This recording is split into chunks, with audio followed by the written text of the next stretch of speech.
विधानसभा की बात करते हैं तो जो यहाँ की विधायिका हैं उनका कामकाज कैसा लगा आपको? जो सूची चौधरी हैं जी देख लो आप, बैराज से आइयो, कार के पहिए पीछे रह जाएंगे, बॉडी आगे आ जाएगी, देख लो आप। रास्ता है बैराज वाला, दोहरे पड़ता है, लोग चांदपुर क्यों जा रहे हो आप, देख लो विकास है बिजनौर का। मोहम्मद जी कोई विकास करा है नहीं, हमें वो एक काम बताने बिजनौर के अंदर किया हो, कोई काम भाईचारे की हम राम, झूठ बोलते, हिंदू मुस्लिम पाकिस्तान हिंदुस्तान और कोई मुद्दा ही नहीं है। मुद्दा नहीं।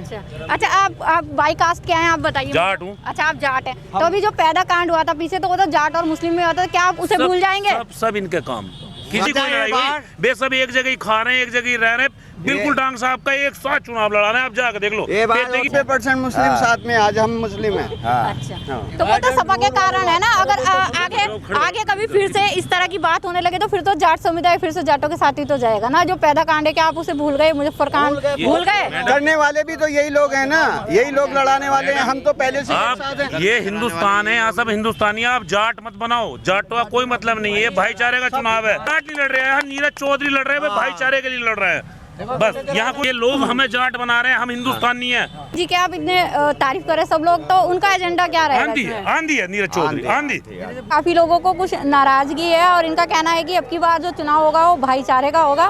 तो यहाँ के लोगों का तो ये कहना है, एक बुजुर्ग हमारे साथ है तो बुजुर्गों की राय बहुत जरूरी होती है ऐसे मामलों में। तो आइए इनसे जानते हैं कि इनका क्या कहना है, ये सरकार के कामकाज से खुश हैं या ये भी फिर नाराज हैं।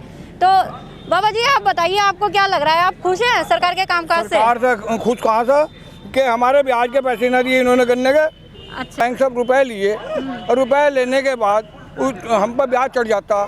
तो जब हमने 14 दिन का रूलिंग है गन्ने का, 14 दिन के बाद इन्होंने आज तक पैसे नहीं दिए हम, और ब्याज हम बैंक को दे रहे हैं। तो ये जो हमारा सुप्रीम कोर्ट में आदेश चल रहा तो हमारा ब्याज योगी जी ने क्यों ना दिवाया हम अब लोग। अच्छा सर, आपने यहाँ ये बात की थी, यहाँ मैं ये कहना चाहूंगी ये आदेश पहले भी था, इसे रोकने के लिए सुप्रीम कोर्ट तो सपा सरकार भी गई थी, उन्होंने भी तो नहीं दिया आपका ब्याज, ये तो कोई मुद्दा नहीं। नहीं हाँ। ये सही है, अरे हमारा पेड़ नहीं दिया। अच्छा। इन्होंने डीजल 100 रुपए लीटर, 5 नए पैसे क्विंटल। यार तो हमारे बैंकों में जाकर देखो कितना कर्जा हम पर सिर पर। विश्व बैंक का कर्जा तो नहीं है, आप देश को देखो ना, आप अपने स्वार्थ को देखोगे या देश को देखोगे? हमारे पर देखो हम पर कितना कर्जा। हाँ? अच्छा उन्होंने धारा 370 भी हटा दी, इस बात को तो मानेंगे ना मोदी जी ने? धारा 370 हटाई है, 370 हटा दी तो वे तो फिर भी जू के तू ही है। अच्छा ये अच्छा सेना को तो सशक्त किया है, ये तो मानेंगे ना, सेना को सशक्त किया है। बताइए सेना को तो सशक्त किया है, पढ़े लिखे व्यक्ति हैं। देखिए सेना को सशक्त, सेना पहले से सशक्त है। भारत की सेना जो है वो पहले से सशक्त है, चाहे वो 47 से और आज तक हो।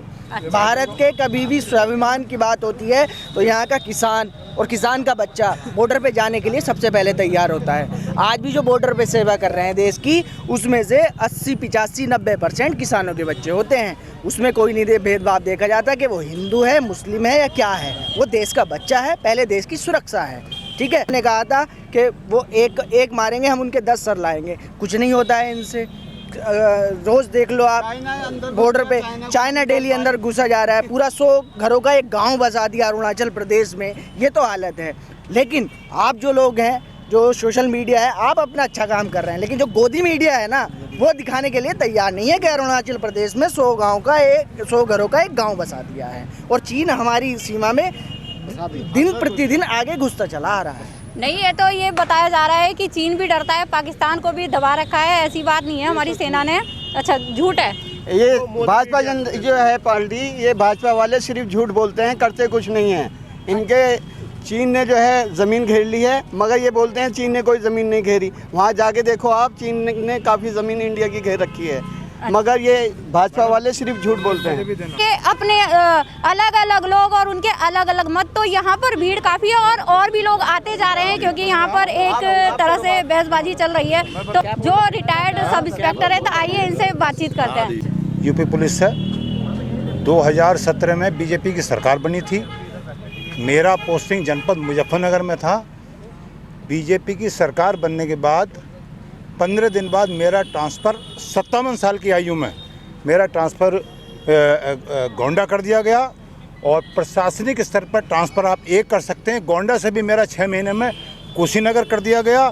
मैं त्रस्त होकर इस सरकार से 3 साल पहले थानेदार की नौकरी छोड़ के आ गया। मोदी जी से गुहार लगाई, योगी जी से गुहार लगाई मेरी पत्नी के नाम केशव प्रसाद मौर्य डिप्टी सीएम का एक लेटर भी आया कि हम आपकी व्यथा समझते हैं लेकिन हम ट्रांसफ़र करने में असमर्थ हैं, हम आपका ट्रांसफ़र नहीं कर सकते। मैं हृदय रोग से पीड़ित हूँ, मुझे अटैक आया और अटैक आने के बाद मैं 3 साल पहले थानेदार की नौकरी छोड़ कर आ गया। केवल भाजपा के इन लोगों के माने आपके सांसद थे वर्तमान भरतेंद्र साहब, मैं इनके पास गया, मैंने कहा मेरी ये समस्या है। और 2017 में मोदी जी का हेलीकॉप्टर यहाँ उतरा था वर्धमान कॉलेज में। दैनिक जागरण के मुख्य पृष्ठ में मेरी पत्नी का फोटो था। मेरी पत्नी ने मुझसे कहा, मैं चौकी बैराज पे था, कि कि जी चुनाव आ रहा है, मोदी जी आ रहे हैं। मैंने कहा बिल्कुल जाइए। मेरी पत्नी गई, लेकिन एक नहीं सुनी। ये लोग अलावा परेशान करने के लोगों को, कर्मचारियों को, और इनका कोई काम नहीं।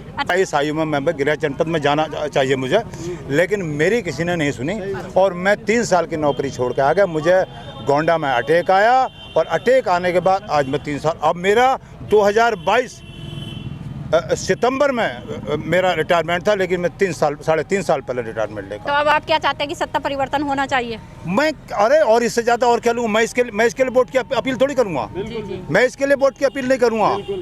मैं अरे भाई, मैं आपसे पूछ रहा हूँ बहन, आपका भाई नौकरी दिलाने का काम तो करते नहीं है।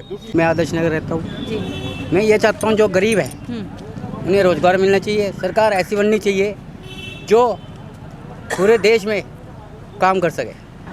नहीं तो गरीबों के लिए तो सरकार ने फ्री राशन की व्यवस्था की है और हेल्थ कार्ड भारत का जो इंसान है ना वो बहुत स्वाभिमानी है, उसको फ्री का कुछ नहीं चाहिए। जैसे ये चाहते हैं इनको रोजगार मिले, रोजगार के अवसर मिले, कमाएंगे खुद खाएंगे। आप कह रहे फ्री नहीं चाहते तो फ्री का तो लॉलीपॉप इन्होंने सपा वालों ने भी दिखाया है ना। उन्होंने कहा हम फ्री बिजली देंगे, फ्री की तो बात सब करते हैं। बताओ, फ्री जो बिजली की बात जो करी है वो किसानों के लिए करी है, क्योंकि किसानों का जो बिजली का बिल होता है वो इतना ज्यादा आ जाएगा अगर जो उस पर मीटर लगाए जाएंगे कि किसान पहले से ही घाटे की खेती कर रहा है और घाटे की खेती में आ जाएगा।